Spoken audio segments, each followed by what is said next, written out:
नमस्कार, आप देख रहे हैं 4 PM और मैं हूं अभिषेक मिश्रा। बिहार के पूर्व मुख्यमंत्री और मौजूदा वक्त में केंद्रीय मंत्री जीतन राम मांझी मोदी मंत्रिमंडल से इस्तीफा देंगे। सीधी धमकी जीतन राम मांझी ने भारतीय जनता पार्टी को दे दी है। चिराग पासवान को भाव दिए जाने से नाराज हैं और जब जीतन राम मांझी ने यह नहीं बताया कि वो चिराग पासवान को भाव दिए जाने से नाराज हैं, तब हमने आपको बताया कि जीतन राम मांझी चिराग पासवान को भाव दिए जाने से नाराज हैं। याद कीजिए, हमने आपको बताया कि जीतन राम मांझी ने एक तरफ जिस दिन 20 विधानसभा सीटों की मांग की, उसी दिन भारतीय जनता पार्टी ने उनको जीरो थमा दिया। यानी कि वो बिहार में 20 विधानसभा सीटों की मांग कर रहे थे और दूसरी तरफ भारतीय जनता पार्टी ने ऐलान कर दिया कि दिल्ली के विधानसभा चुनाव में एक एक सीट जेडीयू और चिराग पासवान की पार्टी को मिलेगी, लेकिन जीतन राम मांझी को मिलेगा तो जीरो।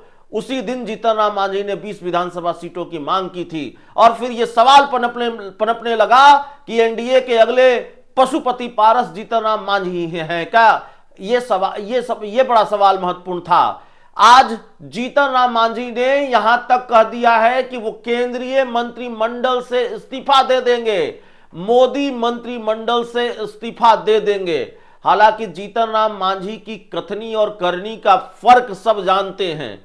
मोदी मंत्रिमंडल से वाकई वो इस्तीफा दे देंगे कि नहीं देंगे, यह भी सबको पता है, लेकिन एनडीए में हालात बिगड़ते जा रहे हैं और हालात बहुत बिगड़े। एक कहावत है कि आपकी किस्मत खराब होती है तो आपके साथ कुछ भी हो सकता है। तो ठीक है, जीतन राम मांझी मोदी मंत्रिमंडल से इस्तीफा पहले शायद नहीं देते या न देते हों, लेकिन किस्मत खराब है भारतीय जनता पार्टी की। बैसाखी वाली सरकार है, ठीक है, एक सांसद वाले पार्टी के नेता हैं, हिंदुस्तानी आवाम मोर्चा के संरक्षक हैं जीतन राम मांझी, एक ही सांसद उनकी पार्टी के वो खुद है। लेकिन फिर भी अगर बीजेपी की किस्मत खराब है, प्रधानमंत्री नरेंद्र मोदी की किस्मत खराब है, तो क्या पता मांझी भी इस्तीफा दे ही दें।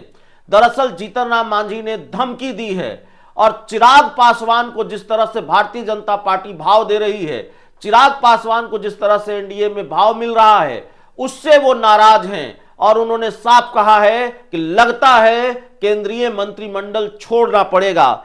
जीतन राम मांझी ने भय बिन होत न प्रीत, ये जो डायलॉग है ये कहा है, या ये जो युक्ति है इसका इस्तेमाल किया है। रामचरितमानस की जो पंक्तियां हैं, पावन पंक्तियां रामचरितमानस की, उसका जिक्र किया है और जीतन राम मांझी ने कहा है कि भय बिन होत न प्रीत, यानी कि डर के बिना दोस्ती नहीं होती, जो इसका मतलब है। भय बिन होत न प्रीत, या बिना डराए डिमांड पूरी नहीं होती, बिना डराए आगे बात नहीं बनती। जीतन राम मांझी आज मुंगेर में थे और मुंगेर में भुइयां मुसहर सम्मेलन को वो संबोधित कर रहे थे और इस सम्मेलन को संबोधित करते हुए जीतन राम मांझी ने कहा कि एनडीए में उनकी पार्टी की उपेक्षा की जा रही है।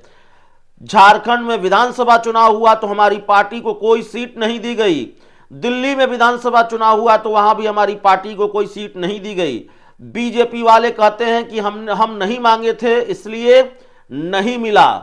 जीतन राम मांझी जी, ये बीजेपी वाले नहीं कहते हैं, ये आपके पुत्र संतोष सुमन भी कह रहे हैं कि झारखंड और दिल्ली में हमने सीट नहीं मांगी। झारखंड में हमने सीट नहीं मांगी, दिल्ली में प्रतिनिधिमंडल मिला था। मांझी ने कहा कि यह न्याय है क्या, हमारा कोई अस्तित्व नहीं है क्या। वे समझते हैं कि हमारा कोई अस्तित्व नहीं है, वे का मतलब बीजेपी की तरफ इशारा कर रहे हैं जीतन राम मांझी, और वे समझते हैं कि हमारा कोई अस्तित्व नहीं है इसलिए तो हमें सीट नहीं दी गई। जिन्हें हमारा जनाधार देखना हो वो मेरी जनसभाओं को देख लें। आज मैं मुंगेर में हूं और यहां कितने लोग आए हुए हैं। इससे पहले रविवार और सोमवार को भी मैंने जनसभा की है और वहां कितने लोग आए थे ये देख लें। जीतन राम मांझी ने खुले मंच से कहा, जब लोग हमारे साथ हैं, मेरे पास वोट है, तो हमें सीट क्यों नहीं मिला, ये प्रश्न करना है मुझे। जीतन राम मांझी ने कहा, हमारा स्टैंड साफ है, जो हमारा अस्तित्व है उसके मुताबिक हमें सीट दो। हम अपने फायदे के लिए नहीं बल्कि दलितों के फायदे के लिए सीट मांग रहे हैं। मेरी बात आगे बढ़ती है इसलिए लग रहा है कि मुझे मोदी कैबिनेट छोड़ना पड़ेगा। जीतन राम मांझी के बयानों में यह सबसे महत्वपूर्ण लाइन है और दरअसल मोदी साहब की टेंशन बढ़ाने वाली लाइन है। पशुपति पारस पहले ही किनारे हो चुके हैं, किनारे बीजेपी ने किया, लालू यादव ने लपक लिया। दोस्ती, पशुपति पारस के दोस्ती के ऑफर को लालू यादव ने स्वीकार कर लिया और पशुपति पारस और लालू यादव की दोस्ती हो चुकी है। तो एनडीए से एक दल पहले अलग हो चुका है। क्या अगली बारी जीतन राम मांझी की है? इस पर लगातार चर्चा कर रहे हैं, लगातार बातचीत कर रहे हैं। और जीतन राम मांझी ने कहा है कि मुझे लगता है कि मोदी कैबिनेट छोड़ना पड़ेगा।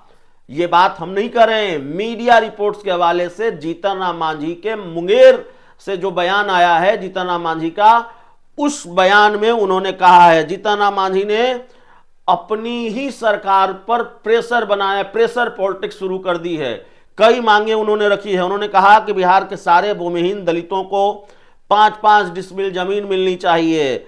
जब मैं बिहार का मुख्यमंत्री था तो मैंने भूमिहीन परिवारों को 3 डिसमिल के बजाय 5 डिसमिल जमीन देने का फैसला लागू किया था। अब उन्हें 5 डिसमिल जमीन दी जानी चाहिए। खैर, ये सारी मांगे हैं और इस तरह की मांग जीतन राम मांझी कर रहे हैं। वो कह रहे हैं कि बिहार में सरकार के पास 17-18 लाख एकड़ जमीन है। राज्य में भूमिहीन परिवारों की संख्या 12 लाख है। अगर सरकार अपनी जमीन को भूमिहीनों के बीच बांट दे तो हर परिवार के पास 1.5 एकड़ जमीन हो जाएगी। क्या मुझे ये मांग नहीं करनी चाहिए? उन्हें रामायण की पंक्तियां याद करनी चाहिए। दलितों से कहा, मुसहर भुइयां सम्मेलन को संबोधित कर रहे थे, वहां आए लोगों से उन्होंने कहा कि भय बिन होत न प्रीत। मेरी पार्टी, उन्होंने कहा कि 20 सीट मांग रहा हूं, अगर हमारे 20 विधायक जीत गए तो हम दलितों का सारा काम करा देंगे। विधानसभा चुनाव में उन्हें 20 सीट से कम मंजूर नहीं है। जीतन राम मांझी ने चिराग पासवान को लेकर भी बयान दिया है। जीतन राम मांझी ने खुलकर कह चुके हैं कि बीजेपी चिराग पासवान को काफी ज्यादा महत्व दे रही है। पिछले लोकसभा चुनाव में भी चिराग पासवान की पार्टी को 5 सीट दे दी गई। इसके अलावा झारखंड और दिल्ली के विधानसभा चुनाव में भी बीजेपी ने चिराग पासवान के लिए सीट छोड़ी और जीतन राम मांझी चिराग पासवान को भाव दिए जाने से नाराज हैं। लेकिन आज उन्होंने अपने बयान में जो सबसे महत्वपूर्ण लाइन कही है, बिहार की राजनीति की गर्माहट को बढ़ा दिया है। पटना से लेकर दिल्ली तक टेंशन बढ़ गई है।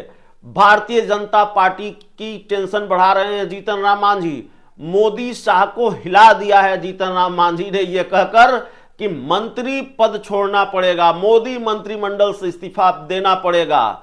एनडीए में ऑल इज वेल है। यह डायलॉग एनडीए के जिन नेताओं की तरफ से बोला जाता है, उनको जीतन राम मांझी का बयान बार बार याद रखना चाहिए।